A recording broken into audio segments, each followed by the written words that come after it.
Warahmatullahi wabarakatuh. Bismillahirrahmanirrahim. Alhamdulillahirrahmanirrahim. Wa bihi nasta'in ala umuri dunya waddin. Wassalatu wassalamu ala asrafil anbiya wal mursalin Sayyidina wa maulana Muhammadin wa ala alihi wa sahbihi ajma'in. Rabbi shrahli sadri wa yassirli amri wahlul 'uqdatam min lisani yafqahu qawli. Amin. Pertama, marilah kita panjatkan puji syukur kita kehadirat Allah Subhanahu wa taala yang sampai pagi hari ini kita bisa bersama-sama bisa menghirup udara yang sangat segar ini dalam keadaan sehat walafiat tanpa kekurangan sesuatu apapun, bisa melakukan aktivitas harian yang menjadi rutinitas kita dalam keadaan yang mudah-mudahan menyenangkan. Kedua kalinya salawat salam mudah-mudahan tetap tercurahkan kepada beliau Nabi Muhammad SAW yang kita nantikan syafaatnya besok di yaumil qiyamah. Amin Allahumma amin. Allahumma sholli ala Muhammad.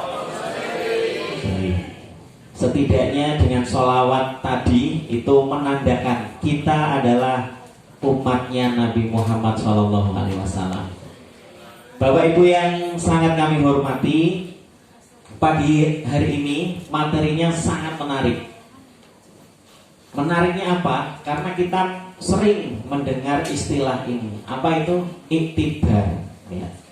Iktibar itu apa dalam Islam? Nanti akan dikupas tuntas oleh Al-Ustadz Syekh Zainal Abidin. Kita bisa melihat kejadian entah bencana ataupun pengalaman pribadi ataupun pengalaman orang lain, baik itu menyangkut tentang peribadatan, sosial, kemanusiaan maupun yang lainnya. Kita sering menjumpai kata iktibar. Nah, sebetulnya apa sih iktibar itu? Karena kan kita bisa mengambil iktibar dari pandemi COVID-19 2 tahun melanda Indonesia. Kita bisa mengambil iktibar dari Pak Doni yang Pak Doni makannya yang bumbu balik pedesan, misalnya gitu. Nah, sebetulnya apa iktibar dari bahasa Arab ataupun bahasa yang lain nanti akan dikupas tuntas oleh pemateri kita pagi hari ini. Langsung saja Bapak Ibu sekalian, mudah-mudahan nanti banyak diskusi karena iktibar ini sering kita jumpai, bahkan kita lakukan dalam kehidupan sehari-hari. Sepenuhnya kami serahkan kepada Al-Ustadz Syekh Zainal Abidin untuk menyampaikan materinya. Sebelumnya, marilah kita awali dengan membaca basmalah bersama-sama. Bismillahirrahmanirrahim. Mudah-mudahan materi kali ini penuh kemanfaatan, penuh keberkahan untuk kita semuanya. Kepada Al-Ustadz Syekh Zainal Abidin, kami silakan.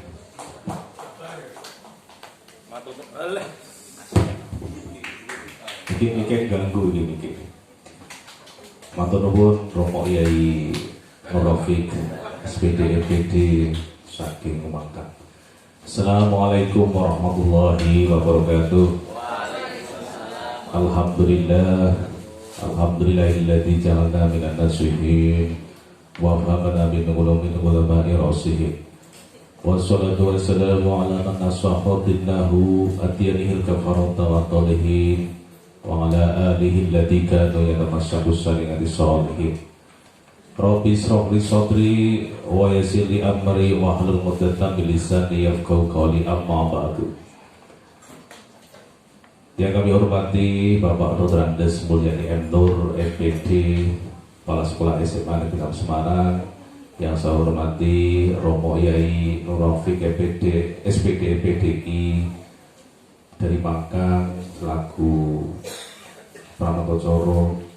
Yang kami hormati Bapak Ibu guru karyawan SMA Negeri 6 Semarang, Alhamdulillah, Alhamdulillah pada pagi hari ini kita bisa berkumpul di ruang guru dalam rangka kegiatan rutin, dan ini semoga masih bersambung terus menerus sampai masjidnya jadi, karena ini adalah kegiatan yang sangat penting untuk untuk kelanjutan dari pembangunan masjid Bahrul Ulum, Masjid Bahrul Ulum. Salawat dan salam mari kita haturkan kepada kita Nabi Agung Muhammad Sallallahu Alaihi Wasallam. Semoga dengan salawatnya kita diberi rahmat oleh Nabi Muhammad Sallallahu Alaihi Wasallam di yaumil akhir nanti. Amin amin ya rabbal alamin. Bapak Ibu guru, alhamdulillah pada pagi hari ini kita bisa bertemu wajah, masih diberi kesempatan untuk bernafas oleh Allah Subhanahu wa taala. Nafas ini sangat kita nantikan gitu ya. Pada pagi hari ini mungkin ada dari saudara kita, teman kita yang mungkin berbaring di rumah sakit ya.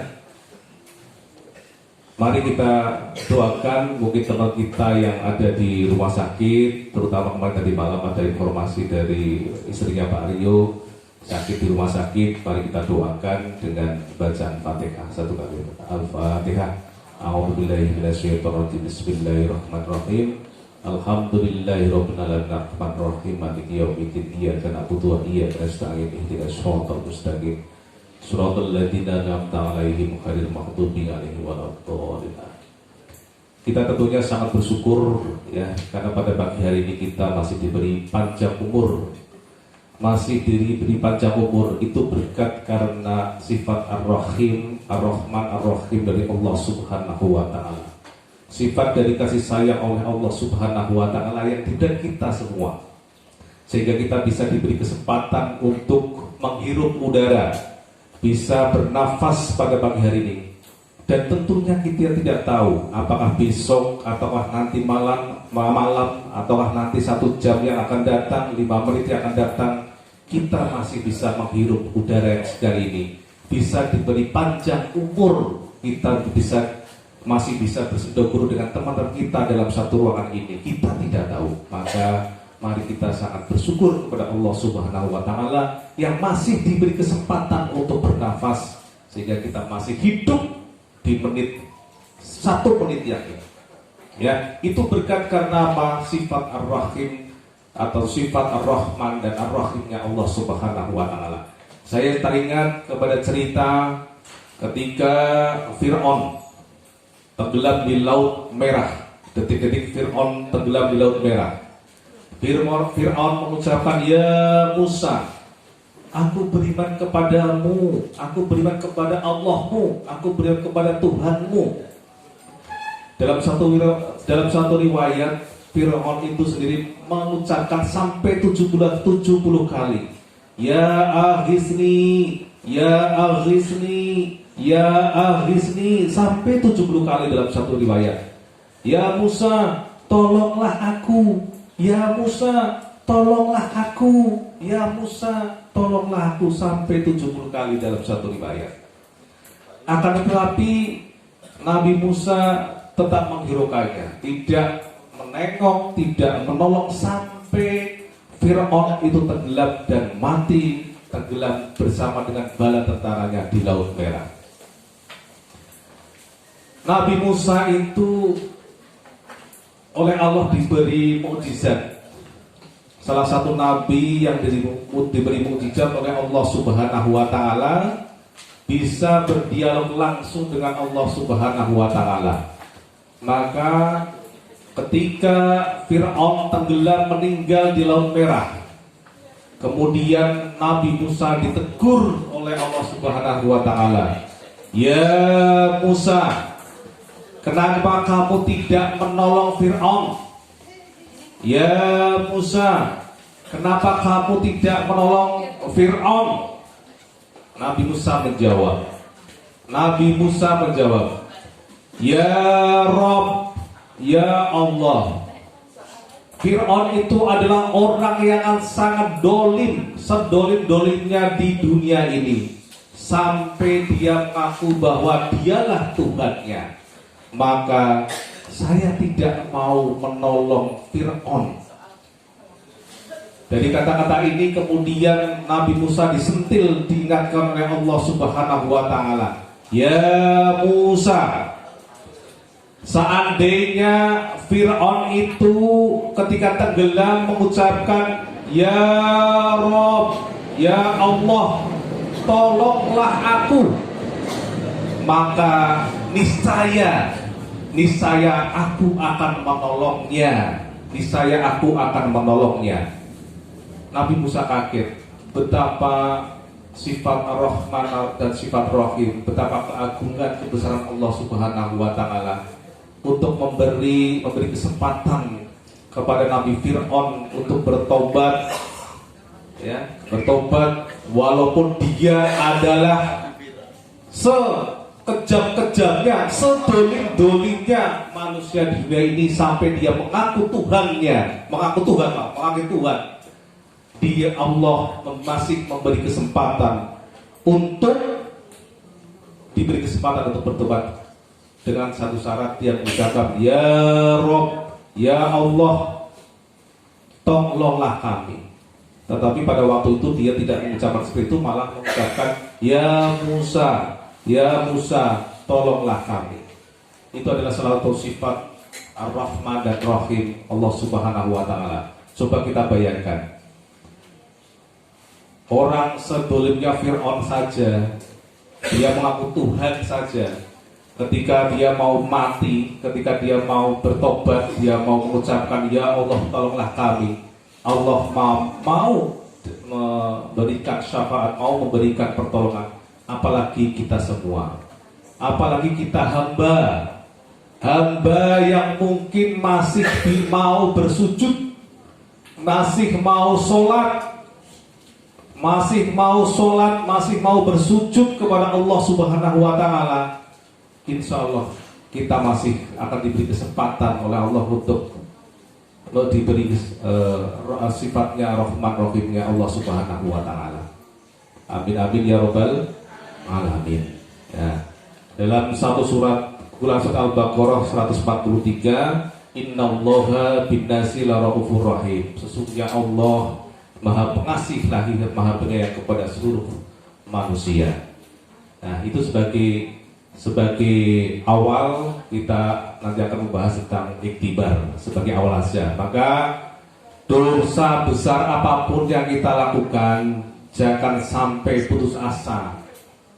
Ya, jangan sampai putus asa untuk meraih rahmatnya Allah Subhanahu wa Ta'ala. Itu intinya. Baik Bapak Ibu yang saya hormati, kita akan sampai kepada materi yang mungkin saya sampaikan, yaitu iktibar. Materi ini sebenarnya, judul ini juga saya hanya asal-asalan saja, saya bingung mau mencari judul apa, karena saya juga tidak ahli ilmu agama seperti Al-Mukarram Kiai Romo atau Nur Rafiq gitu ya. Nah, saya bisanya ya TikTok di YouTube dan sebagainya, maka saya berusaha, nanti kalau ada kesalahan saya minta maaf. Iktibar yang akan saya sampaikan pada hari ini adalah kaitannya dengan kemarin kita memperingati hari tanggal 21 April. Hari apa Ibu? Bapak? Hari apa? Hari Kartini. Apa yang kalian ingat tentang Hari Kartini Bapak Ibu? Jarian. Terus apa lagi Bapak Ibu? Kebenar yang sebelah dada itu ya Pak Eko ya. Terus apa lagi Bapak Ibu? Gelungan. Apa lagi? Kondenan. Nah, pakaian adat itu yang mungkin kalian ingat, yang kalian ingat-ingatkan. Bapak Ibu, kalau kita belajar riwayat Raden Ajeng Kartini, ketika setiap tanggal 21 April ya kita peringati sebagai Hari Kartini, kita jangan sampai hanya mengingat kondenya saja, gelungannya saja, kembennya saja, baju adatnya saja, tetapi kita harus ingat hirohnya, perjuangan Raden Ajeng Kartini kaitannya dengan belajar Al-Quran, mengaji. Makanya dalam surat-suratnya Raden Ajeng Kartini, dalam kumpulannya yang kita kenal dengan apa itu, habis gelap terbitlah terang, itu sebenarnya mengambil dari menginspirasi dari surat di Al-Quran. 1 surat Ibrahim ayat 1, kemudian 2 surat Al-Baqarah ayat 257. Dan tadi malam saya baca Quran, itu ternyata ada juga minad dzulumati ilan nur di surat Al-Ahzab 43. Nanti saya ceritakan. Jadi inspirasi dari minad dzulumati ilan nur, habis gelap terang, itu diinspirasi dari gelap menuju cahaya, itu dari minad dzulumati ilan nur. Yang pertama adalah Quran surat Ibrahim ayat 1. Ya. A'udzubillahi minasyaitonir rajim. Bismillahirrahmanirrahim. Bila apa toh ya Allah Gusti? Dolim apa ini? Ulangi. A'udzubillahi minasyaitonir rajim. Bismillahirrahmanirrahim. Alif lam ra. Kitabun anzalnahu ilaika litukhrijan nasa minad dzulumati ilan nur bi'idzni rabbihim ila siratil azizil hamid. Nah, di situ ada kata minad dzulumati ilan nur, dari gelap menuju cahaya. Arti yang lengkap adalah alif lam mim ra. Itu menuju kitab Al-Qur'an ya. Alif lam ra ini adalah kitab Al-Quran yang kami turunkan kepadamu Nabi Muhammad agar engkau mengeluarkan manusia dari berbagai kegelapan pada cahaya terang benderang dengan izin Tuhan mereka, yaitu menuju jalan Tuhan yang maha perkasa lagi maha terpuji. Ini ada kata minad dzulumati ilan nur, dari gelap kepada cahaya. Karena ketika Raden Ajeng Kartini ya, ketika belajar Al-Quran ya, karena diberi oleh apa itu Kiai Haji Soleh Muhammad Darat, itu Kiai Haji Abdurrahman Soleh bin Umar ya, atau Soleh Darat ya, diberi kitab Faidur Rahman. Itu kitab pertama terjemahan bahasa Jawa Arab Pegon itu di Nusantara. Di sana menemukan ayat ini, minad dzulumati ilan nur, menuju gelap, dari gelap menuju cahaya. Itu artinya itu yang pertama sebenarnya. Yang aslinya itu gelap, dari gelap menuju cahaya. Kemudian dia membaca lagi, ternyata ada di Al-Quran surat Al-Baqarah ayat 257. A'udzubillahi minasyaitonir rajim. Bismillahirrahmanirrahim. Allahu waliyul ladzina amanu yukhrijuhum minadh dhulumati ilan nur. Ada lagi, minadh dhulumati ilan nur. Wal ladzina kafaru awliya'uhum at-taghutu yukhrijuhum minan nuri ila dhulumat. Ulaika sabun narhum fiha khalidun. Nah, di situ ada kata minadh dhulumati ilan nur, dari gelap menuju cahaya. Quran surat Al-Baqarah 257. Kalau 255 yang sekali baca surat apa Bapak Ibu? Al-Baqarah 255.